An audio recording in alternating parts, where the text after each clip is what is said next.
Hello दोस्तों, कैसे हो आप सभी। उम्मीद करती हूँ कि सभी लोग अच्छे होंगे, मस्त होंगे और अपने अपने कामों में व्यस्त होंगे। दोस्तों, आज के वीडियो में हम लोग देखेंगे कि किचन गार्डन या फिर हमारे टेरेस गार्डन बालकनी में लगे हुए जो सकुलेंट पौधे होते हैं उनकी गर्मियों में किस तरीके से देखभाल करनी चाहिए तथा कौन सी ऐसी फर्टिलाइज़र देनी चाहिए जिससे कि ये पौधे हरे भरे बने रहें, क्योंकि ये पौधे बगीचे के आम पौधों से कुछ हटकर होते हैं।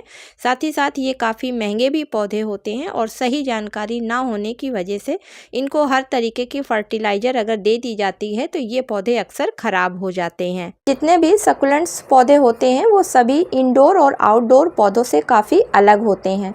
जितने भी सकुलेंट्स पौधे होते हैं वो सब रेगिस्तान यानी कि डिज़र्ट के पौधे कहलाते हैं और ये बहुत कम पानी मिलने पर भी बहुत अच्छी तरीके से ग्रोथ करते रहते हैं।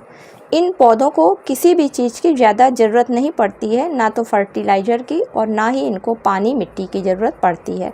फिर भी कुछ बातों का अगर ध्यान रखा जाता है तो ये पौधे काफ़ी अच्छी तरीके से ग्रोथ करते हैं। तो फ्रेंड्स, अगर आप लोग चाहते हैं कि हमारे सकुलेंट्स प्लांट काफ़ी हरे भरे और घने रहें तो उसके लिए कुछ बातों का आपको ध्यान देना होगा। तो अगर सबसे पहले गमले की बात करें तो इन पौधों की जड़ें बहुत नीचे की तरफ नहीं जाती हैं, इसलिए इनको ज़्यादा बड़े और गहरे गमलों की ज़रूरत नहीं होती है। तो जब भी आप इन पौधों को अपने घर में लगाएं तो उसके लिए बड़े गमले ना लेकर छोटे गमले लें और ज़्यादा गहरे गमले ना लें। इसके अलावा जितने भी सकुलेंट्स प्लांट होते हैं सभी को ऐसी पॉटिंग मिक्सचर चाहिए होती है जिसमें कि एयर अच्छी तरीके से इनकी रूट्स तक पहुंच सके।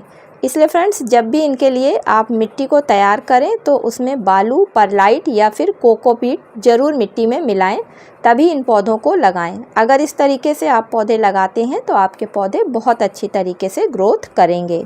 जितने भी सकुलेंट कैटेगरी के पौधे होते हैं उन सभी को पानी की बहुत कम ज़रूरत पड़ती है, क्योंकि इनके तने मोटे होते हैं और इनकी पत्तियां भी गद्देदार मोटी होती हैं और उनमें पानी स्टोर रहता है, इसलिए ये अपनी ज़रूरत के हिसाब से इनसे पानी लेते रहते हैं। तो जब भी आप मिट्टी में पानी डालें तो पहले चेक कर लें मिट्टी पौधे की अच्छी तरीके से सूखी हो, तभी आप पानी डालें। और इन पौधों में आपको पता करना हो कि इन पौधों को पानी की अब ज़रूरत है या नहीं। तो फ्रेंड्स, जब इन पौधों को पानी की ज़रूरत होती है तो इनकी पत्तियां नीचे की तरफ झुक जाती हैं और उससे पता कर लिया जाता है कि इस पौधे को पानी की ज़रूरत है। इन पौधों की पत्तियों पर पानी का स्प्रे नहीं करना चाहिए, क्योंकि स्प्रे करने से इनकी पत्तियां पीली हो जाती हैं और वो गलकर नीचे गिर जाती हैं। जितने भी सकुलेंट श्रेणी में पौधे आते हैं उन सभी को ज़्यादा धूप की ज़रूरत नहीं होती है। 3 से 4 घंटे की धूप इन पौधों के लिए काफ़ी होती है। फ्रेंड्स, इन बातों को ध्यान में रखकर अगर सकुलेंट्स प्लांट लगाए जाते हैं तो वो पौधे कभी ख़राब नहीं होते हैं। अब चलिए बात कर लेते हैं कि इनको फर्टिलाइज़र कौन सी और किस तरीके से देनी होती है। तो जितने भी हमारे सकुलेंट्स प्लांट होते हैं वो सब बहुत ही स्लो ग्रोथ करते हैं, इसलिए इनको ऐसी फर्टिलाइज़र दी जाती है जो कि बहुत स्लो रिलीज फर्टिलाइज़र का काम करती है।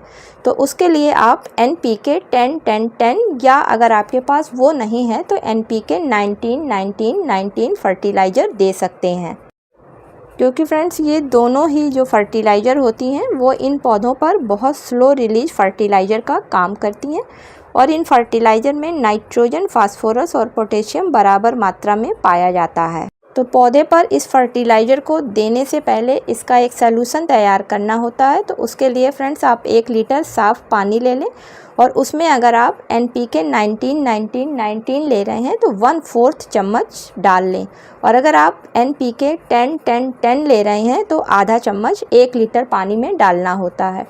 और डालने के बाद में उसको अच्छी तरीके से घोलकर इसका एक सॉल्यूशन तैयार कर लेना होता है।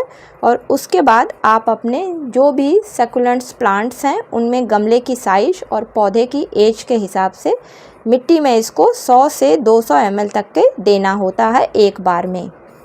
फ्रेंड्स, इस फर्टिलाइज़र को पौधे पर डालने से नाइट्रोजन की वजह से पौधे की पत्तियां काफ़ी हरी भरी रहेंगी और जो इसमें फास्फोरस पाया जाता है उसकी वजह से पौधे की जड़ें काफ़ी मजबूत होंगी, जिसकी वजह से पौधे पर नई नई ब्रांच निकल कर आएंगी और उनमें फिर नई नई पत्तियां निकल कर आएंगी। और जो इसमें पोटेशियम है उसकी वजह से पौधे की जड़ों में और पौधे पर किसी तरीके की बीमारी नहीं लगेगी, जिसकी वजह से वो पौधा पूरी तरीके से स्वस्थ बना रहेगा। तो इस फर्टिलाइज़र को अगर आप महीने में एक बार अपने जितने भी सक्यूलेंट्स प्लांट हैं उनको देते हैं तो आपके पौधे पूरी गर्मी में हरे भरे और काफ़ी घने हो जाएंगे।